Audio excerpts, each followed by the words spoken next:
So I'm marking a bit of an anniversary this year, a 10-year anniversary, which I know some of you know. It's been 10 years. That's more than a third of my life. 10 years since I enrolled in a program that would guarantee a better future for me, that assured me that I was investing in something that would be life-altering, something that would enrich me in ways that I could never imagine. In those 10 years, of course, there'd be moments of great triumph. There'd be some dips, depending on how things went. But ultimately, I'd be able to look back and say that it was all worthwhile. 10 years ago, I enrolled in a new savings program at my local Bank of America. It was October 5th, 2005, when Bank of America executives launched their idea for a program called Keep the Change. It was a savings program that allowed you to put away some money a little bit at a time and rounded up all of your debit card purchases to the nearest dollar, and it deposited the difference into your savings account. It was a way of saving money without even trying. And I'm proud to say that since enrolling, I've put away over $1,346.93. And when Sally Mae calls in July, that's what I'm going to tell them. But it really wasn't until this week that I realized just how strange of a program it is, or rather how strange of a name it is, right? Keeping the change.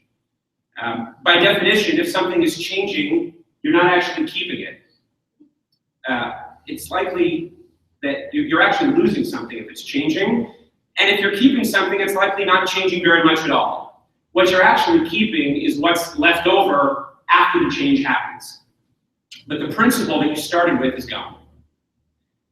This is the sort of change that actually is a major subject of the religious enterprise. It's what we spend a lot of our time thinking about here, thinking about in life in general. How do we deal with change? In what situations do we advocate for change? What happens when we don't actually want things to change? What do we keep? And what do we let go? Our Parsha this week is bookended by issues of change. We'll start with the end of the Parsha. We have this Tolkien-esque moment of the hero and the sidekick, in this case Moshe and Aharon, standing before the fiery, smoking mountain. And you have this real suspenseful sense that what they're about to walk into, when they come out the other side, things are going to be really, really different. And at the beginning of the Parsha Mishpatim begins with an acknowledgement, a very subtle acknowledgement of the trepidation of that change. The Parsha opens with instruction about how to contract and release Hebrew slaves. We're told that in begapo yavo begapo yeseh.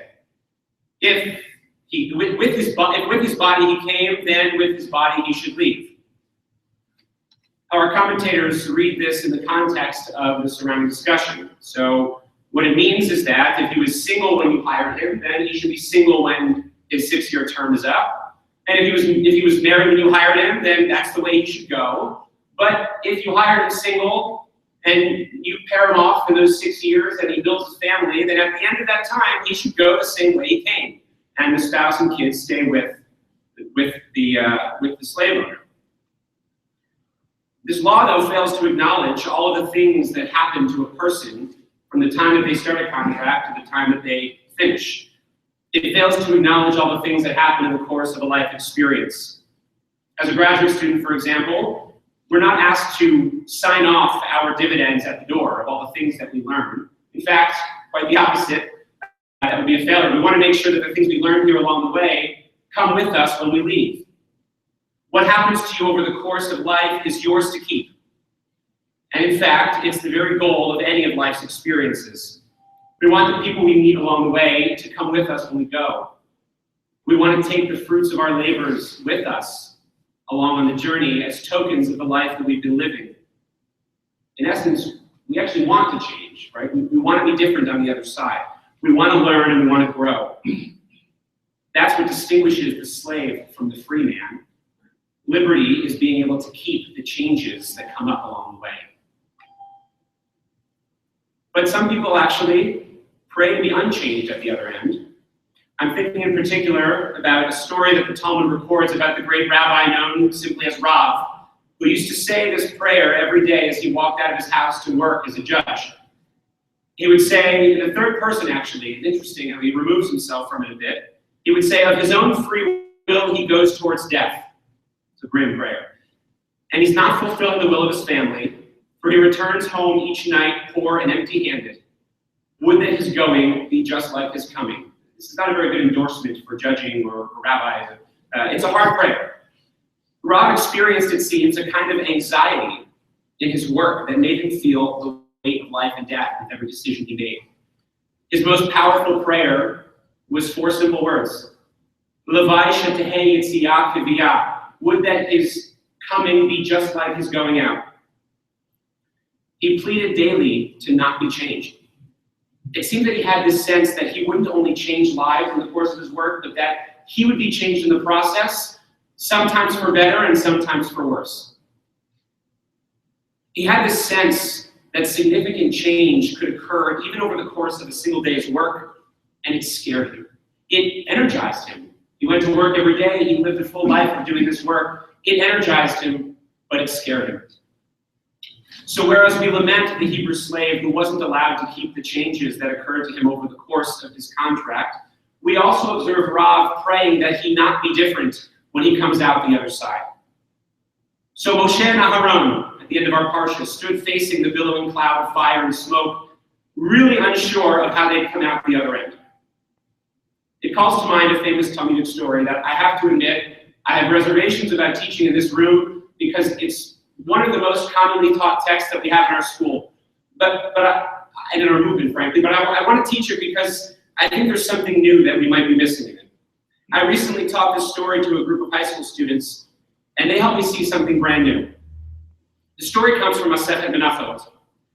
When Moshe Rabbeinu was watching God write down all of these mishpatim, and he sees God calligraphing those ornate crowns on the top of a number of letters, and he asks God, "What are you doing? What are you doing? You wrote it already." And God says that one day there's going to be this man named Akiva, and he's going to pile laws and laws and laws on top of these crowns. So God was making the way for him to do so. So Moshe asks more. He's confused about this. So he hops into the DeLorean, so to speak, and he goes forward in time, and he meets this guy, Rabbi Akiva, sitting in his classroom, hearing him teach Torah, and he doesn't have any idea what's going on. I'm seeing a lot of nods. This is a familiar story. He has no idea what's going on, and it scares him because the book that he was there for when it was written was completely unrecognizable to him. Until suddenly Rabbi Akiva says, "This is what was taught from Moshe at Sinai," and he's calm. So he goes back and he says to God, "That's wonderful." And of course, the end of the story, which we sometimes leave off, he wants to know what became of this Akiva fellow. So he gets back in the DeLorean, he goes forward in time again, and he sees Akiva dying a martyr's death by the hands of the Roman government. So we often, in our conversations here, cite the beginning of this story as a justification for the kind of halachic creativity that we see as a necessary part of our tradition and our work, certainly as conservative Jews. And we have regular discussions about what the end of the story means, whether it's actually an endorsement by the author of these kinds of changes and innovations, or whether it's actually a statement that we shouldn't be doing very much to change it all because the end could be fatal. The story straddles these two polar impulses to change and to remain. But I want to suggest a brand new take on the story. Maybe not brand new, maybe you've thought of it before. I want to suggest that this is not actually a story about halachic authority, conservative Judaism, the rabbinate, but rather it's a chilling and very personal encounter with liminality. What Moshe experienced was the opportunity to see a window into his future, to see what would become of him beyond the immediate foreseeable next step. And what he sees, he doesn't recognize. His story, the one that he understands really well, the one that he was there when it was written, he doesn't understand his story looking into the future. My students and I were discussing that it would kind of be like J.D. Salinger sitting in today on a high school English class and not understanding Catcher in the Rye that they were teaching in the class. It scared him and it worried him, but he was reassured, Moshe, when he realized that this was, in fact, his story. This is the realization that a snapshot of our future selves could be completely unrecognizable to us. As Mary Shelley reminded us, nothing is so painful to the human mind as a great and sudden change. It's like Rav being aware that that great and sudden change could make him look different from himself. But despite this pain, change is good. We should change. In that we should always be growing. As we said before, it would be a failure to walk out of something on the other side and be exactly the same as you were when you walked in. We don't want that change to happen so drastically that we don't recognize ourselves on the other side. This seems to be life's sobering paradox. It's the paradox of keep the change. In order to grow as people, as professionals, as children of God, really, we have to grapple with the fact that our story can morph in unpredictable ways. This is, of course, palpable for young people, uncertain about what the next 20, 30, 40 years might look like, but it's not exclusively an issue of youth.